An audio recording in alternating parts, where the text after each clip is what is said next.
Good morning, Patriot family. Yes, thank you for tuning in. Happy Monday. Welcome to Open Mic with Allie and Michelle. I pulled into the parking lot this morning and saw your car, and I could not race into the studio fast enough. And then we darn near matched again. Real. This is insane. Same colors, same color scheme. Can I talk this morning? Probably not. I hope so. Lord, I hope so.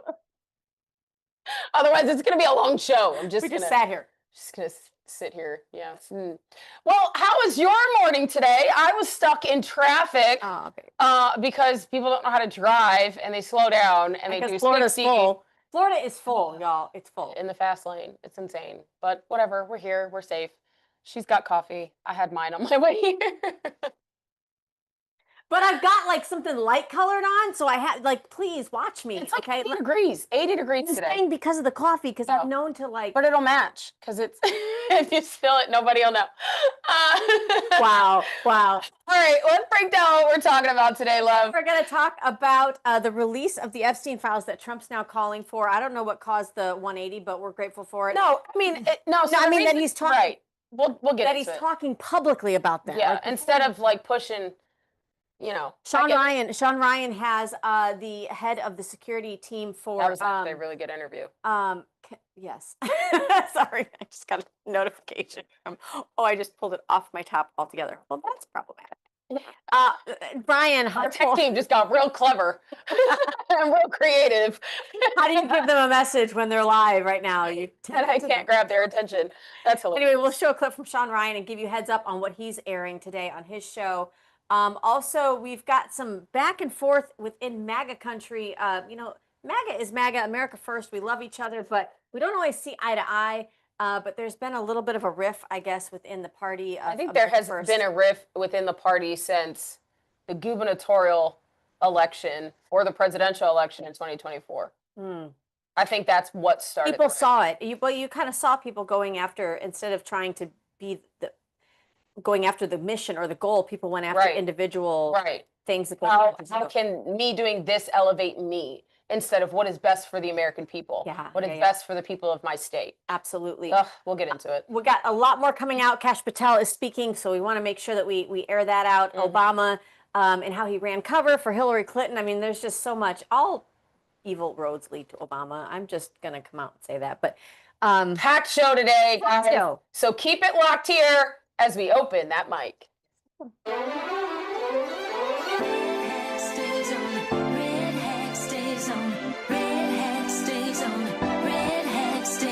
Taking back our freedom, back to where we started. We're wearing our red hat tonight. It takes more than just a feeling. Oh, better be believing, and America's gonna be home. What do you do when they try to cancel you? MAGA Nation, we cancel proof. My red hat stays on. My red hat stays on. You know I love God, but in Trump I trust. November 5th, he gon' ride with us. Our red hat stays on. Our red hat stays on. It's the mayor of MAGAville, the RNC King. 2024, freedom gon' ring. Mr. Red, White, and Blue. I'm still fighting for each one of you. And keep your red hat on. What do you do when they come for you? Freedom's what you gotta lose. Red hat stays on. oh my gosh, who was it that was helping us on Friday when Krista was absent? It was David. David, yeah. And he said his daughter, our tech crew, said that his daughter had only heard the song one time. But after we wrapped the show, she was running around singing Red Hat. The entire house singing Red Hat Stays On. My girls do it all the time. Like, Mommy, can you put on Hadass? Hadass Levy and Forge Out a Blow. Thank you for that song. We're going to have a new song coming up. Hopefully here before the new year. If I can ever get my voice back. Well, when's football season done? Yeah, it's done. They lost their regionals. And I had a sad mom moment, you guys. It was my son's a senior. And it was his last game. The last time he sent me a video, and I got a little emotional because it's that his friends, 3 of his friends, he's been in Pop Warner with them. He's gone through his entire middle school, high school with them, and it was their first time taking off their last time taking off their jerseys, and they're just like, he looked at it, he said, "Mom, this is the last time," and I was like, oh my gosh. But there's more to come because you're going to college to play football. So you're right. It's like, and I think, and we're both going through such a weird transition in our life right now that it's hard to remember that when that door does close or when the chapter seems to change, it's like you're rewriting something else, and you should wait with anticipation.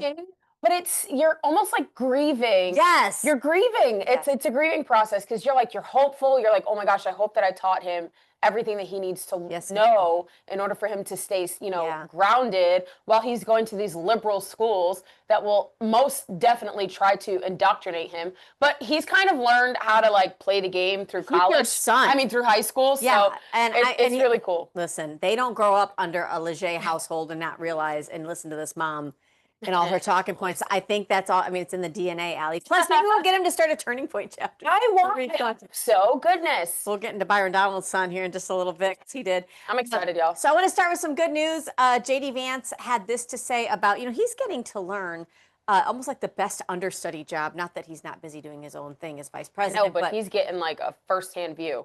He is. He's getting to study under Donald Trump's guidance. So take a listen to our vice president talking about Trump. Say this, when I was in the Senate, what made the president's first term foreign policy was so successful, and I think the second term too, it's not just the strength part, it's the wisdom part. Because there are so many people, for example, people say, how could he have gone and visited Kim Jong-un in North Korea? Doesn't he know that person's evil? And the president of the United States says, whatever you think about the person, why not sit down and have a conversation and try to understand if there are ways to advance America's interests? I've heard so many people criticize the president of the United States for talking to Vladimir Putin. You don't have to agree with Vladimir Putin's decision to invade Ukraine, but if you want to bring about peace, you've got to be strong. You've also got to talk to people. You've got to engage in that aggressive, engaged diplomacy. And I think the President of the United States, his doctrine is to have the strongest military in the world, to focus on peace, but not to allow the D.C. press corps to tell you who you're allowed to talk to and how you're allowed to engage in diplomacy. That rejection of that conventional wisdom, that's a critical part of the Trump doctrine, and why I think, foreign policy-wise, I don't think there's been a president in a generation who's even come close. I was born in the era of Reagan. I was 4 years old when Reagan left office. I've never seen a president who's accomplished so much, who's achieved so much peace, who's been able to advance America's economic interests through his foreign policy. People talk about foreign policy, and of course, foreign means not in the United States. But how do you think that we're able to get these trade deals? How do you think that we're able to bring in hundreds of billions of dollars through tariffs? How do you think we're able to bring in $18 trillion in new investments? There's a foreign policy element to that. And I really think it's a very unique perspective. But I actually think, even though the Democrats won't ever admit it, that administrations for the next 40 or 50 years are going to be guided by the Trump doctrine in the same way people were guided by the Monroe Doctrine 200 years ago. Wow. I love this so much. You have no idea.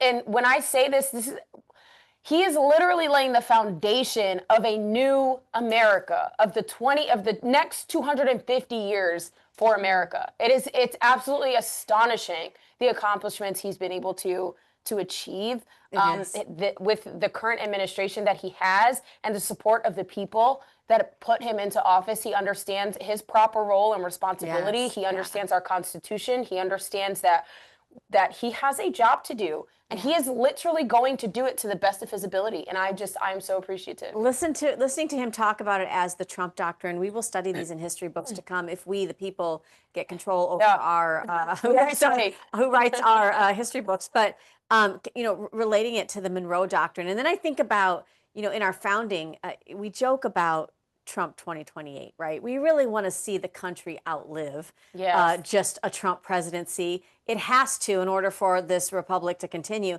But this is something that the nation struggled with George Washington, because back then we didn't have a term limit, and he was the father of the nation, and everybody was like, "You're going to stay here. You're going to stay here, right?" Because and then he's like, "You can't trust the next person. We don't know." Yeah, and he's like, "Well, we need to build something that outlives me." And I think this is JD Vance is this is the first time I've heard it described like that, because I think that's what's happening with him, Marco Rubio, and let's just say it. I was not a fan of either one of these guys. No, but look at the amazing feats they've accomplished. I'm just gonna say I was wrong, and we should probably clip that because I feel to say that. But I feel like a lot of MAGA was on the same trajectory with that. They didn't know because of what we had to go off of, Yeah. it was just difficult to imagine that there would be support for our president. But this is a perfect example. My hang up with JD Vance was that while he was a senator during Trump's first term, he took a look at Trump's policies and was like, he can't do that. There's no way he's going to be able to get this done. And I was like, ugh, why do you have, you're not working. And but perfect example. He's now, I mean, this is why you bridge the gap with people that you maybe don't always agree with, or the fact that people can change their outlook.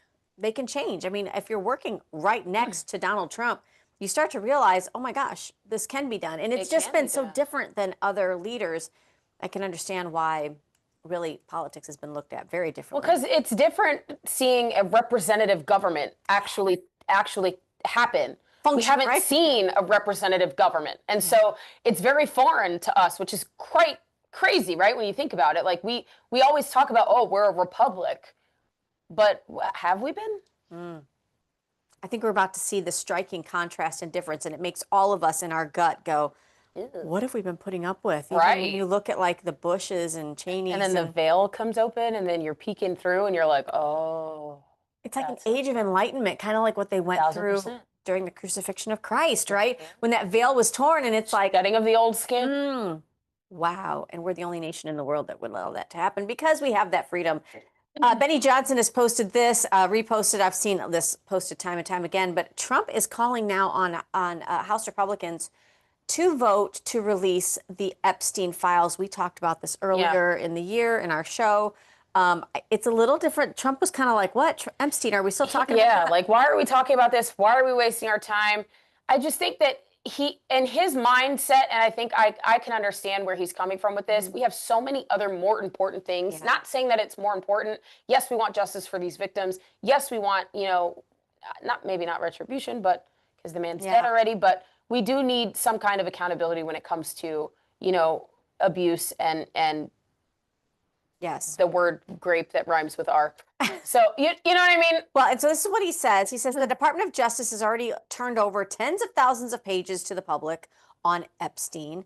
They're looking at various Democrat operatives, Bill Clinton, Reid Hoffman, Larry Summers, and their relationship to Epstein.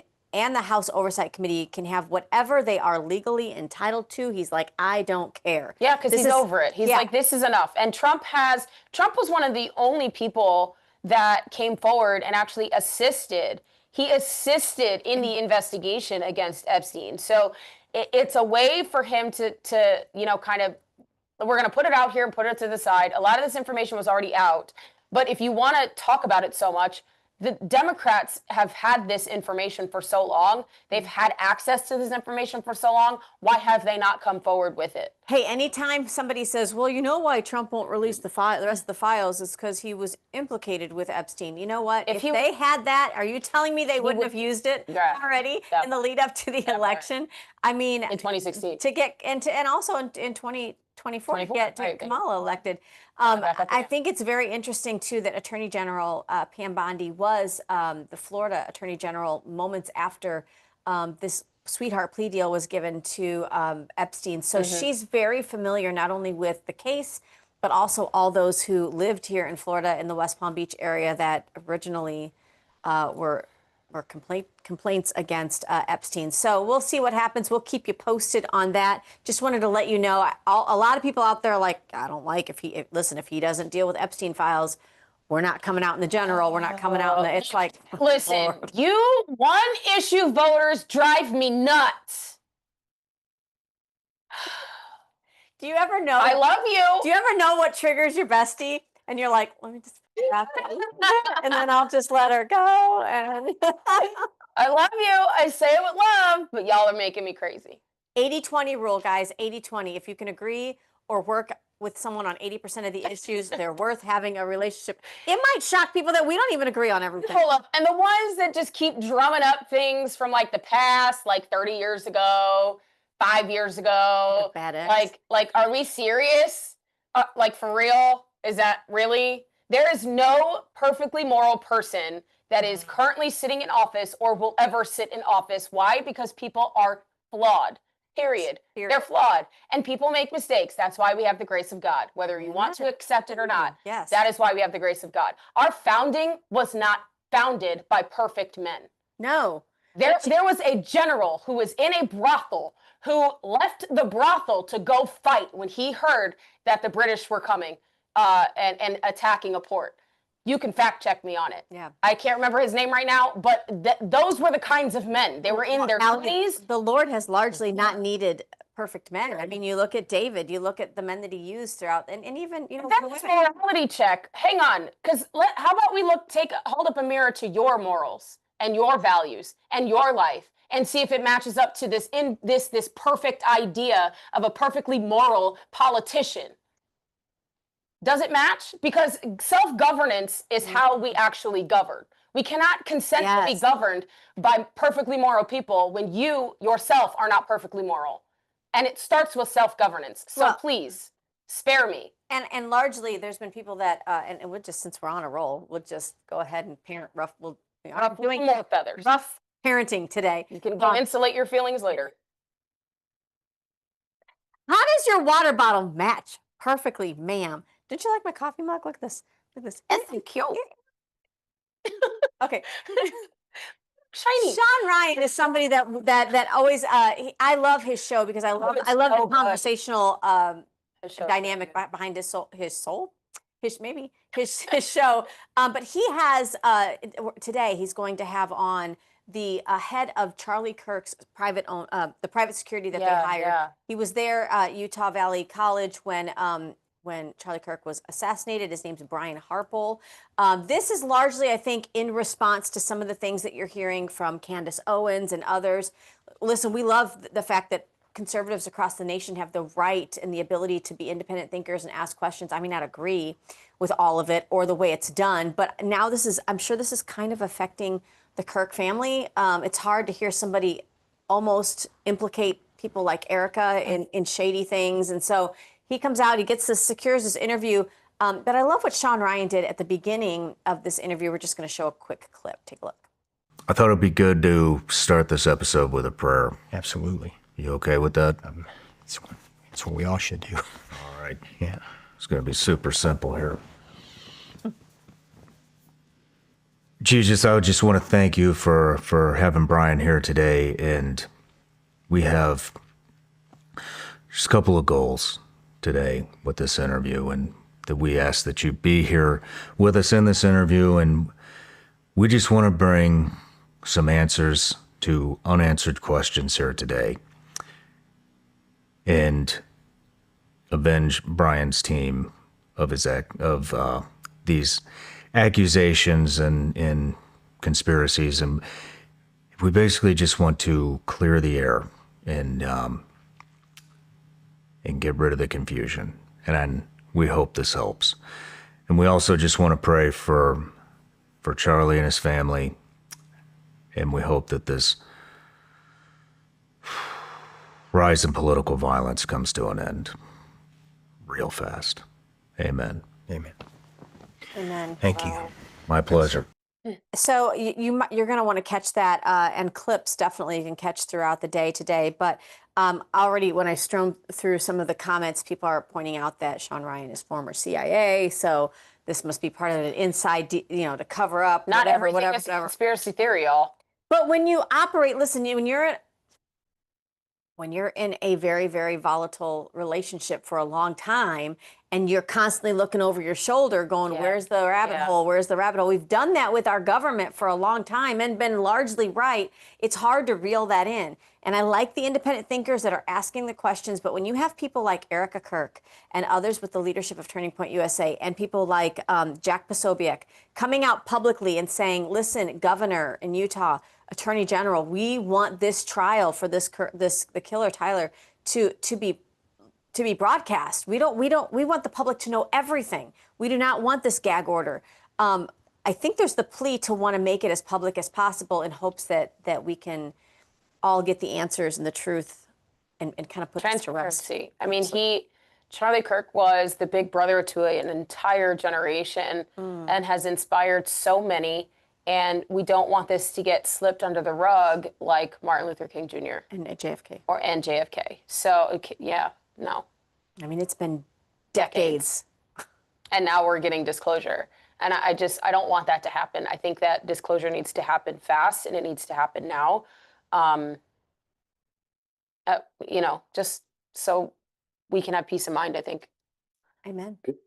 Well, speaking of transparency, the CIA director just came out with this. CIA Director John Ratcliffe has come out and said he declassified CIA intelligence regarding Ukraine after determining it is in the public interest. In other words, it's in your interest to take a look at these documents. What these documents show, quote, after the visit when Joe Biden, then Vice President Joe Biden, after the visit, these officials assessed, the officials in Ukraine assessed that the U.S. Vice President Joe Biden had come to Kiev almost exclusively to give a generic public speech and had not had any intention of discussing substantive matters with Poroshenko or other officials within the Ukraine government. They go on to say that he was largely there for his own purposes, financial and otherwise, for him and his family.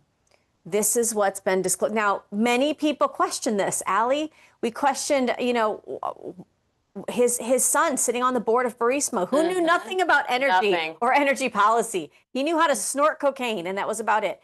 And so what is he doing getting all this money, being on a board member for an energy company in Ukraine? And you wonder sometimes, too. That just sounds like local politics to me. Hey, you have a family member. Do you want them to sit on the board of my trustee thing for 6 figures? Am I wrong? No, you're not wrong. It's probably why we're not allowed in some rooms. But we kick the door down anyway. That's why we wear boots. With spikes on the bottom. So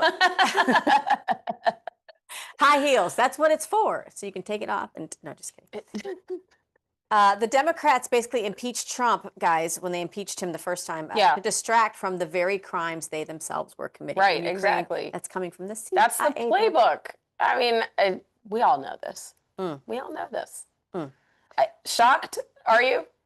I hope not. Nope. But I think for the average American, this is shocking, obviously. And everybody gets, listen, when you're this good at the way they play the game, and I don't mean good in that you should do it. I mean, they're just so sneaky and conniving that it's almost like they're just short of being able to prove things to hold them responsible. Right. Or this is why they serve in office with no term limits, because they want to go all the way to almost the end of death. Did you so know they can't be held responsible. Did you know that you can't be served like for crimes that you've done while you're sitting, the decisions that you've made while you were sitting in Congress?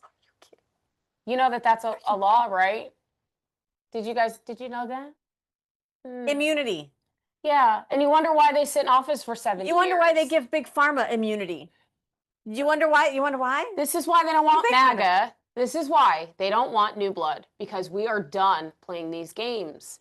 We're done. We're done playing these games. And so they don't want people like us that really want true accountability, really want true justice, really want true transparency to sit and hold office. Because the more of us that get in, the more things are going to change to reflect that. And that's not what they want. They want their immunity, and they want their cushy jobs, and they want this, and they want that. It's insane. Well, we're going to have to talk about the elephant in the room, MAGA.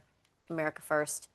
Our darling Marjorie Taylor Greene, who has largely stood 10 toes down on a lot of things, really like her for a lot of reasons. Yeah. But now there's this riff between her and Trump. I don't know if you saw this. Donald Trump posted this.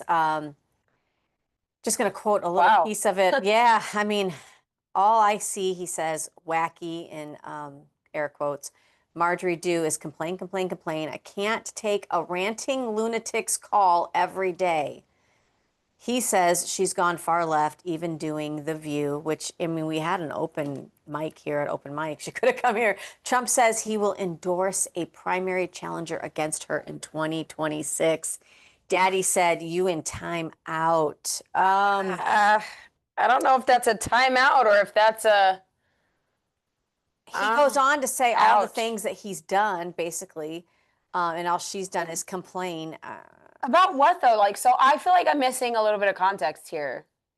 Do you understand what I mean? Like, what prompted this? So this, I think she falls under the same umbrella as Thomas Massey. Thomas Massey. Okay. Others who, listen, there's two sides to this coin, and I don't want to tell you how to think or what to believe, but we've talked about this before. You say you want people who will stand for what their convictions are, no matter what. So then you elect people, I guess, who follow that suit, and then they go into the room, and conservatives are shocked that they don't agree with them on every single term. It's because they're free, independent thinkers, and we're not all gonna. We are not the party of bobbleheads that just agree. It's not that groupthink. we don't do that. We don't have hive mind. Is there enough leeway to be able to say on this turn, on this, I believe this, on this, I believe this? We're not going to always link arms and agree. We don't go along to get along. But I think to give you a little bit of context about this, I love how Scott Jennings said on CNN. He's got a better way of explaining it because he is in the inside circle. Take a listen. Technically true, based on what I've heard and what I know, that he didn't tell her not to run, but what she didn't say was that he sent her a poll privately, discreetly, and it had information in it. And it showed her down 20 points to John Ossoff. And so in politics, when you want to send a message to someone that you like or that has been an ally, you don't embarrass them publicly. You privately send them information and show them what the reality is. And so I think it's true that he didn't tell her not to run, but it's also true that he did her a big favor, which is to show her information that a candidacy statewide in Georgia for her would have been a disaster. Congresswoman, thank you for being here. Wow. So, okay. I still feel like there's something I'm missing. How did she get like so low in the polls in her home state? Like that I think is the question that needs to be asked. So well, and can I just say this too? There have been a lot of instances, for example, the Epstein files, where Donald Trump wasn't doing an interview and he comes out and he says, you know, can't we move past this? The American people, this is not what they care about. And I know what he meant. He meant you're having trouble putting food on your table and you care about the high prices, you know, and tariffs. You want to see him turn the country around. That was probably something that's not as important to mainstream America. But Marjorie Taylor Greene came out and actually I thought had more of a viewpoint that I had, which is, hold on, this is something you ran on and were elected. I mean, the whole administration, everybody, Kash Patel, everybody. Yeah. Don't negate the promises you made in the campaign, whether you now view it to be inconvenient or not. I don't think that President Trump ever said anything about the Epstein files, though, when he was running. I think that was just Pam Bondi, Dan Bongino, and Kash Patel. That was the DOJ. He ran on utter transparency on all things. And Yeah, I think well, it was a wink yeah. and not. But I agree with you. Maybe and I don't think he meant he didn't want transparency. Right. Again, you can see both sides of that. But then recently, when Donald Trump had that kind of Freudian slip, I think, almost on Laura Ingram's show, where he's talking about we don't have talent in this country to fill these jobs. This is why we need H-1B visas, which we covered here. We're like, no, what he's saying is maybe we're not actually able to fill those positions right now because we've abandoned trade schools and agriculture, 4-H And we've clubs. made it more advantageous for companies in America to subcontract to other countries. So, But she came out. She was one of the ones that came out and was like, wait a minute. That's not how I feel. But when you see her clip, and I wish I would have had it lined up. We'll show it tomorrow. Her clip on The View. Mm-hmm. She did not sound like Marjorie Taylor Greene, the Marjorie Taylor Greene that I know. She did not. I mean, for one thing, if you're going to put a firebrand like Marjorie, quote unquote firebrand, in a room on The View, you expect there I was like, some fireworks. Popcorn. Right. And she was just like really docile. And I was like, ooh, this isn't her. This isn't her. John Fetterman has more punch right now than Marjorie Taylor Greene. Which, by the way, where's Lauren Boebert? Do you remember? I don't. Anyway, I don't know. That's a great question. If the fire goes out with our firebrands, it's okay to replace them. Is there a bench? Well, and are they investing in a bench? They're not. I'm telling you right now. They're not. And you're not going to. The Georgia GOP is not going to. They're not. The GOP the Florida do GOP that. is in a slumber. Look, I'm gonna get off this soapbox so we can finish our program, because otherwise we're gonna be here the whole time talking about it. Let's move on. Well, guys, the SNAP benefits, remember, sometimes it takes something awful happening in order for you to unveil something that you need fixed. And so with the government shutdown, realizing how many people are racking in the SNAP benefits that you, the government, or the taxpayers are paying for, that they were illegal and people that should not have been able to get those benefits. Well, now it's been confirmed that everybody on SNAP will be required to reapply to the program, checking citizenship. Take a listen. Now says that everyone who's on SNAP is going to have to reapply. Now, this happened, of course, when the government shut down and there was, the SNAP benefits were not getting out to the people. For 42 million Americans. For 42 million. Well, we people thought Americans. Inside the country. People is probably the better. Yep. People. And so Brooke Rollins, we had her on and we had a great conversation with her where she said, hey, listen, this whole SNAP benefits conversation around the shutdown has sort of pulled the curtain back, and people are seeing how many people are on SNAP that aren't actually citizens, and they're going to have to reapply. What do you make of this? I think it's very popular, especially if you go online and look at what people think. 186,000 dead people. The same ones that voted for Biden, probably. Allegedly. And Kamala. Allegedly. On SNAP. Who's receiving that? Can I just say something one time? Oh, Lord. I reached out to somebody who lost, whose parent had died, I don't know, it was a couple months ago. And I said, I'm sorry to hear about it. And he said, well, no, it's, I know it was his dad. I know he's in heaven, so, I'm okay with that. My biggest fear is that he's going to end up voting for the next Democrat. Oh, so glad we can laugh at stuff like this. See, that is the joy of the Lord. That's the joy of conservatism. I don't have enough tears in my body to be a Democrat. They cry about everything. I can't. No. And then we have the woke right that I'm not. Allie, nobody's talking about the woke right except for because they're afraid of the idea of what woke right is. Woke right is when you claim to be conservative, but you act like a liberal because words hurt your feelings, and the past that you dredge up is, oh my God, you proverbially clutch your pearls around your neck. Calm down. Policy, mission, focus. Yes, let's get focused. Focus. This tit for tat and the stronger, stop. It's a pissing match, is what it is. That's really what it is. It's a bunch of grown ass men running around the house, peeing everywhere, trying to mark their damn territory. Knock it off and actually focus and get the job done. Lock down. Let's go. Allie, we have Biden's border chief. So he worked during the Biden's presidency. Border chief, his name is Aaron. Sorry. Heitke? I don't know. I'm not even going to try to pronounce it.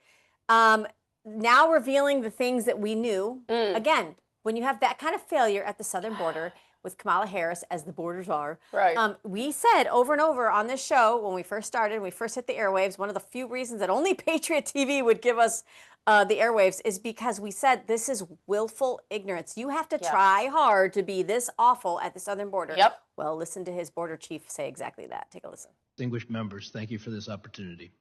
The only true consequence we have to slow down and discourage people from coming into the United States illegally is sending them back to their country of origin. Throughout the first 3+ years of this administration, I saw a steady decrease in the countries we could send people back to. For the first time in my 25 years, and under 5 different administrations, whether through neglect or on purpose, I saw a large-scale lapse in our ability to return people to their country of origin. Wow. The inability to send people home meant that most people being arrested for illegal entry would either have to be detained or released. The current administration, however, from day one, made a point of decreasing the amount of detention space available nationwide. Immigration and Customs Enforcement's funding for detention has steadily been cut and private detention eliminated. The fact that so many illegal aliens are being released into the United States spread worldwide very quickly. As this happened, the numbers the Border Patrol encountered illegally crossing the border increased exponentially. The impact to me and my agents were significant. Sectors were ordered to take in and process all the illegal aliens encountered on the border. The Border Patrol saw groups of hundreds and thousands. I'll just, for the sake of time, tell you that he said we had 2,000 or more illegal aliens sitting between the fences, and he was told to move them out of the sight of media, get everybody processed and released into this country for the sake of time. And that's what we were told by whistleblower, what is her name? Tara Rhodes, I think. I'm sorry if I'm butchering her last name. She was one of the workers who had to process these children, unaccompanied minors, and she was told, for the sake of speed, get them into the hands of somebody that is a sponsor here in this country. And they didn't vet them. This part, like, is wild.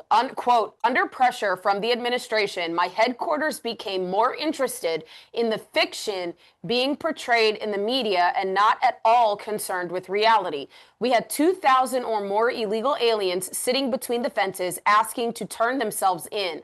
I was told to move them out of sight of the media, end quote. Wow. He said, I had to release illegal aliens each day into communities that could not support them. To quiet the problem, 2 flights a week were provided from San Diego to Texas. Each flight cost approximately $150,000, you taxpayers. How many of you guys are able to take flights to go see your family this holiday season? This was the administration's way of trying to quiet the border crisis. How about you fix the border crisis? It took one election for that to be completely different down at the southern border. So elections matter, guys, and they matter in the midterms as well. So don't sit out for 2026. We're going to take a quick commercial break. Make sure that you guys get your Liberty cigars for your loved ones. Send them as a gift. Send them as a gift to your congressman or woman, or your local elected representative, or your loved one in your life. We'll be right back with more Open Mic after this. From the heart of Marietta, Georgia, comes a tribute to the spirit of liberty. Liberty Cigars, where history meets craftsmanship. Each cigar tells a story. The Founders Collection honors the visionaries who shaped a nation. The President's House Collection celebrates the leaders who steered it. And the Naval Series salutes the heroes who defended it. Handcrafted with precision, each blend mirrors the essence of its namesake. From the boldness of George Washington to the elegance of Thomas Jefferson. Indulge in a moment of reflection. Light a Liberty cigar and savor the legacy. Discover your story at libertycigars.com, because every great nation deserves a great cigar. Liberty Cigars, smoke the history. And don't forget to use promo code OpenMic for 10% off your order. Gold IRA companies are a dime a dozen, especially in conservative media. We vetted out 34 companies and chose Augusta Precious Metals. With the lowest across-the-board spreads in the gold IRA industry, Augusta saves Americans thousands of dollars. They are the only major gold IRA company that has 0 complaints from their customers. 0. None. Augusta Precious Metals does not have commissioned sales reps, which means their goals are aligned with yours. They were the only gold IRA company that demonstrated integrity and transparency without using gimmicks. The informative one-on-one web conferences by Augusta Precious Metals answer all of their customers' questions before they make a move. If you're ready to learn about protecting your wealth and retirement with gold and silver, request your free gold guide from Augusta Precious Metals today. Visit patriot.tv/gold. That's patriot.tv/gold today.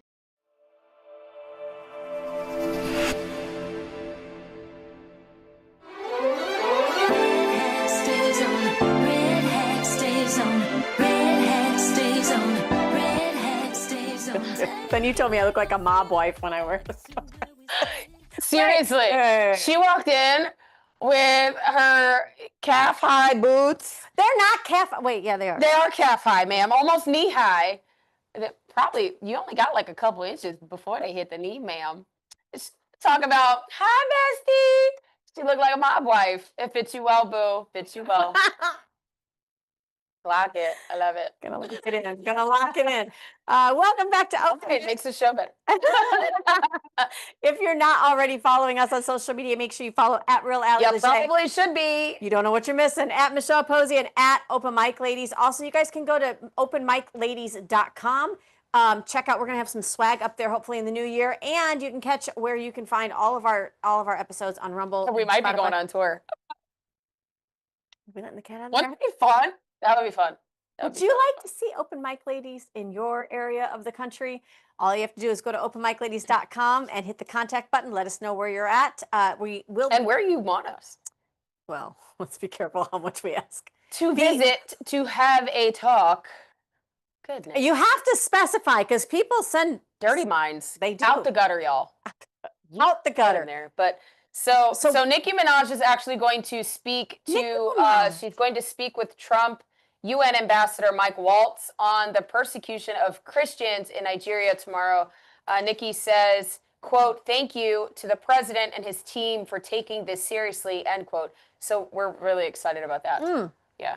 You know, during his first term, President Trump's first term, I remember Kim Kardashian speaking to Trump about the persecution of Christians in Armenia, because that's where they're natively from, the Kardashians. And it was kind of interesting because they brought that to highlight there was, you know, what had the atrocities that had taken place. So good for Nicki Minaj. good. This is amazing. It's amazing. And she's getting some hate, but you know what? When you stand on principle, You know what? So what? people, you'll always be hated on by people that do Count it as joy like when it- people persecute you and call you names for my sake. That's Amen. only the Lord speaking. So if we're going to double down on the southern border, ICE is now announcing that this is not just the Border Patrol, this is ICE, announcing an operation to conduct welfare checks on the 450,000, 500,000 unaccompanied minors that Biden placed with unvetted sponsors. You don't believe it? You think it was just talking points that Allie and I were hitting on before the election? Take a look at this story. ICE announcing a brand new operation to conduct welfare checks on the 450,000 children that the Biden administration placed with unvetted sponsors, some of whom were sex traffickers, gang members, and abusers. The Trump administration has already located more than 24,400 children, and some of these stories are absolutely heartbreaking, like this one. A 1-year-old unaccompanied minor crossed the border during the Obama administration. That little girl is now 12 years old. During her 11 years in America, she lived with a series of relatives and endured horrifying abuse. According to Fox's Brooke Taylor, she was found in the custody of 2 sisters who have now been arrested. The 12-year-old was found, quote, with injuries all over her body, extreme malnutrition, and an infected gash on her head and zip ties around her wrist. Among those who abused this innocent child were her one-time sponsor, a distant uncle that she was placed with in 2024, despite being an illegal immigrant with a criminal conviction.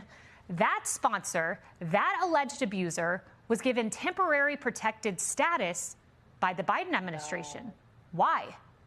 Here is video that Brooke Taylor obtained of the Trump administration arresting that man just yesterday. This is just one of the nearly 500,000 children that the Trump administration is seeking to protect. And this operation comes after the administration announced that Operation Dirtbag conducted. So I remember when we said there were over 400,000 children missing, being We got trafficked. censored because Right. they said it was fake. It was, what is it? Fact check. The fact checkers blocked our stuff.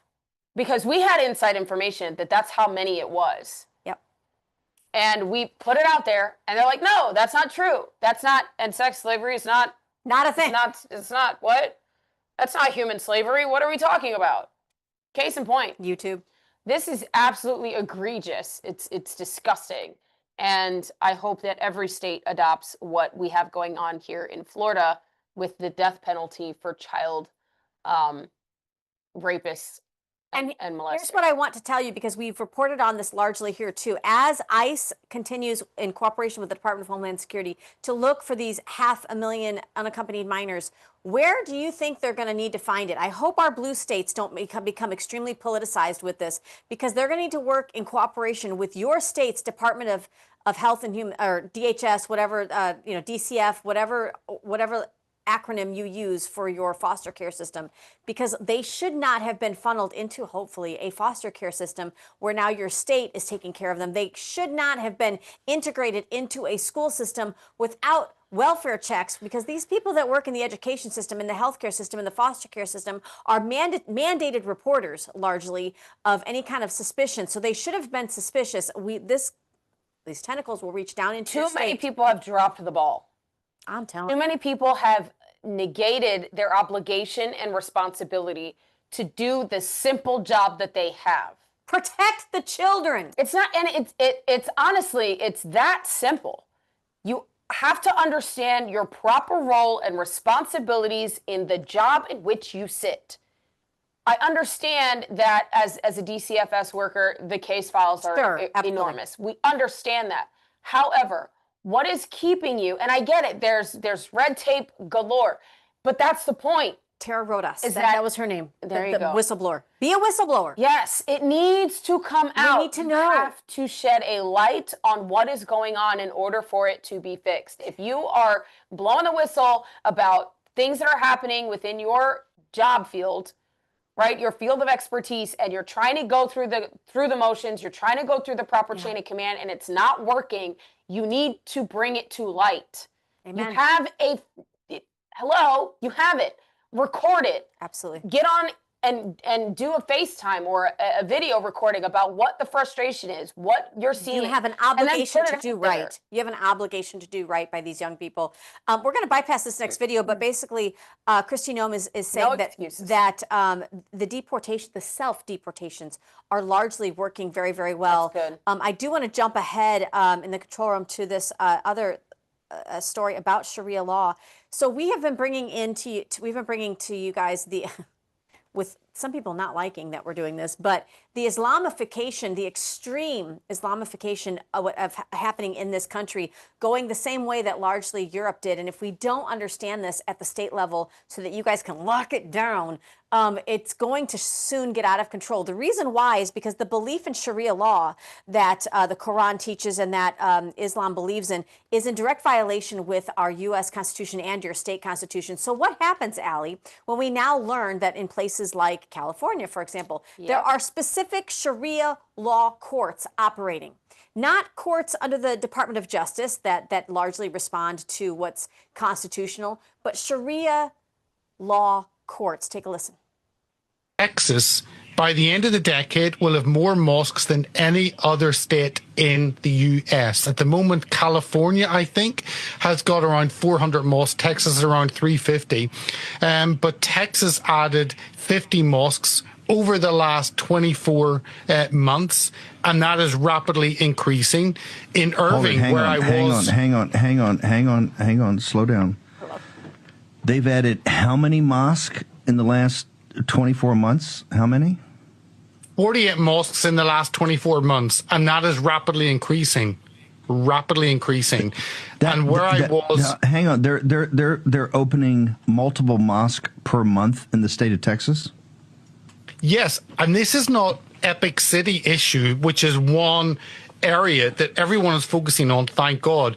This is across, and this is primarily in the Dallas, Houston area, and of course down in Austin. This is in the urban areas. I think there the huge amount of, I need to look at my figures, but there are around 200 mosques, 215 mosques, I think, that are now in the Dallas, Houston area, and around 100 plus mosques in Austin.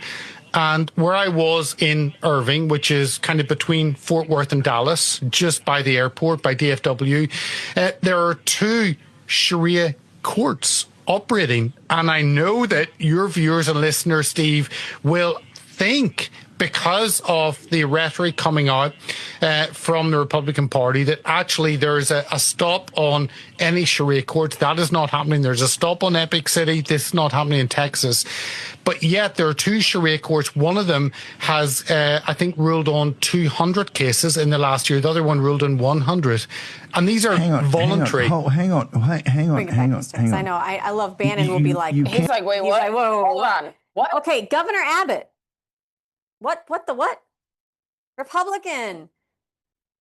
Governor Abbott, what are you doing? How are you allowed to have separate courts to rule on separate justice that do not largely go under your local courts? I mean, can we just group together and have our own? Let's have a mom court. We'll be ruled by a chancla. Hold on. I'm going to put this in a different perspective. What if there were Christian courts?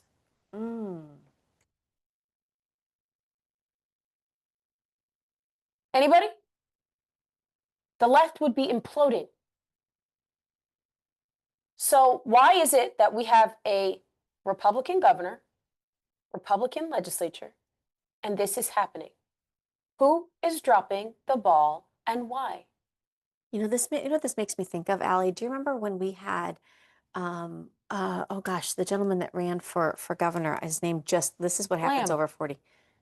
What? Isn't it Lamb? No, Sheriff Lamb. No, I'm gonna get a message. She's gonna be like, ma'am, we're friends on Facebook. I know. Running for governor, other options, let's just say that. Running for governor. And largely we were told, no, that Abbott's got it in the bag. But when you have a governor who's been in office for so long and not done anything about this, you guys, he knew the southern border was being left open. You're looking for it now, aren't you? Here, I'll find it first. He was on the show. Okay, I won't do that. I won't make our viewers watch. But guys, you need to pay attention to this in your state, especially in your red state here in the state of Florida. We found out that our tax dollars, with our school choice program, were also being utilized so people could go to mosque schools that were largely teaching Sharia law. You can't do that. Like, you can't allow your tax dollars and your public funds to go towards that. So keep an eye on it. We'll keep an eye on it in Texas. But I think the ask has to be, and I love, Bianca Gracia. She's been on here many times. She's amazing. She's there. Thank you, Krista, but not Sheriff Mack. He's the guy with the cowboy hat. Yes, I know who exactly you're talking about. We're gonna figure it out. Okay, but we'll fast forward to, remember how the other day, last week, we were like, what did you say, Allie? This is Allie. I think we need to have a press conference, and I need to see Kash Patel come out and answer what's going on with this J6 bomb. And, it's only days later, and we see exactly that. Take a look. Good. Take a look.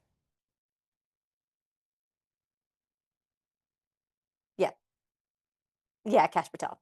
And we've been working like we have with the deputy director to unearth that. And as it relates to major investigations of public importance like the pipe bomber, again, I say, stay tuned. We reviewed every single investigation of public consequence, reopened them, reevaluated them, because we feel it cannot go untouched. We are not going to let these things lay by and allow the fake news media to run roughshod over us. Our indictments speak powerfully in court. If you don't believe us, just look at the response that the Eastern District of Virginia under Lindsey Halligan did to James Comey, and look at the notes and publication of evidence. That's the type of material we have, but we have to safeguard our prosecutions, because the ultimate accountability is with the verdict in a jury room. Understood. Okay. He said, we've known about it. We've got stuff coming. So is this when they always tell us, like, calm down? Calm down, ladies. We're working on it. Pete Chambers. Lieutenant Colonel Pete Chambers. Chambers. Is running for, I'm so sorry. For Mr. governor Chambers. for Texas, is pleading to issue arrest warrants for Fauci and others for crimes against him. Listen, Green Beret. Right? Former service. There you go. But when he was outing, but not all former service members need to serve in government. Let's just be real. Oh, I know where this is going. Let me keep my mouth shut. Guys, when Doc Pete Chambers was on this show and he was talking about Governor Abbott, I was having a hard time with it, because I was like, but wait a minute, I thought he's a Republican. He was doing great. He's a Republican, and so you think all Republicans are created equal? Not so much. So we're expecting to see a step up. Yes, thank you. And Krista, she just sent it too. Pete Chambers, thank you, sir. Thank you, ma'am. Thank you, ma'am. Sometimes it's a Monday morning, your brain doesn't quite catch up, and it happens. I do want to, wow, we are getting close to that time. Can we fast forward, Krista, I want to make sure we hit the story of Byron Donalds. He is the not only a representative from the free state of Florida in Congress, but he's also the governor candidate for 2026 here in Florida. Gubernatorial. He says, in the wake of Charlie Kirk's death, my son helped launch a TPUSA at Truman State College, where he's at. Take a listen. I just flew back to Florida. I was in Missouri. People say, well, Byron, what the heck are you doing in Missouri? My son goes to college in Missouri. And my wife and I got a call about 3 weeks after Charlie Kirk's assassination. And my son called and he said, Mom, Dad, we started a Turning Point chapter at Truman State University in Kirksville, Missouri. This weekend, we plan to actually go out there to Missouri. We dropped them off in August. We're going to go back, see our son. College basketball season was starting. He's a freshman on the team, but we're going to go cheer him and cheer the team on. And when we were planning the final details to go back, he's called and he goes, "Dad, would you come and speak to our turning point group?" And I said, "You know what? I came to see you, but why not? I'll pack a suit and I'll make sure I do it." And I will tell you. I mean, I think that's, first of all, when I first heard this, and I'm listening to him talk about his son who's away at college, my heart sank a little bit, because as somebody who's so public, being Byron Donalds and Erica Donalds, and they speak on things that a lot of people don't like, and it's a little uncomfortable for some people who get in their feels. And then you see him talk about his son being away at college, and I think, you're scared anyway when your child goes off to college, let alone being somebody who's extremely vocal about things in this new He culture. could be a target, and that's right. So scary. It's very scary. It is very scary. Especially, the political violence that's occurring. Hopefully that comes to an end. I do want to highlight Tina Desevich. Obviously, Allie and I know her. She is one of the co-founders of Moms for Liberty. She has posted this, and I think it's important that we highlight this, because as we go into 2026, you're going to be thinking about your governor races, you're going to be thinking about your state legislative races, all important, but please do not forget your school board races. This is, take a look at this photo here. They say parents walking into the Royal Oak, Michigan school board meeting last night were handed flyers attacking a new Turning Point USA student chapter from a Marxist organization putting anti-capitalism and global socialism in the schools. It says, "We warned you, the Democratic Socialist of America affiliate organizations are largely hunting those who want to do Turning Point USA, Club America chapters. They're coming out and calling you all the nasty names." And I think, and I'm not calling them a nasty name by saying that their label is Democrat Socialist of America, DSA. No, that's their they turn. are. Right. That's their turn. So please keep in mind that largely throughout the nation, not in every state, obviously, but a lot of school board races are nonpartisan, meaning they're not required to tell you what their party affiliation is. They're not allowed to be endorsed by the party largely, so they don't have an R or a D after their name. You have to do the legwork, and you should have local clubs and local organizations that are doing the legwork and vetting and doing deep dives into those that are running for school board.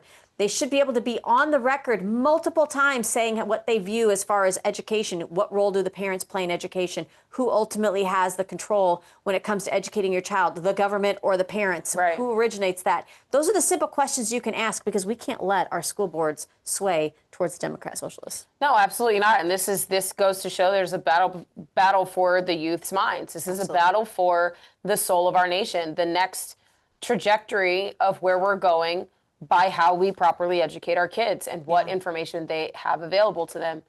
It's wild. Oh my gosh, do you want to lighten it up a little bit for what time we have left? Do that. Okay. President Trump in this AI generated video that's pretty in this new era. He went full West Coast and dropped a rap video because he obviously won against the BBC. And let's be real, President Trump loves rap music. Okay. We now know that for a fact, don't we? Okay, yes we do. Okay, take a quick look at this video. Yeah. This one's for all my Brits. Paying that license fee. What a scam, right? We're taking it back. Yo, I'm Trump on the track with the West Coast glow. Got the BBC shook, they don't want that smoke. Panorama cut my speech, fake news on repeat. Now I'm dropping true bombs, straight heat, no tweet. They edited the piece, left the fire in place. Now they facing the lawsuit, $1 billion disgrace. They call it public service, I call it state control. You funding lefty lies with your telly remote, bro. BBC pay me $1 billion, okay. Gonna make the beat kneel, hear 'em pray. Fake news down, reform UK. Trump's in town, make the BBC pay. BBC pay me $1 billion, okay. Gonna make the beat kneel, hear 'em pray. Fake news down, reform UK. Trump's in town, make the BBC pay. Blow the bias broken, that's their brand. Cut. I love that. I love that. Well, I hope that you have a fantastic rest of your day with that lovely song stuck in your head. That, and you're going to have this Red Hat Stays On stuck in your head too. Thank you so much for joining us, guys. Make sure you follow us on all social media platforms. Open Mic Ladies. We'll be back tomorrow with another Red Hot show, we promise. Guys, till then, keep that mic open. Bye. Bye. Red hat stays on. prices high, inflation's up in the sky.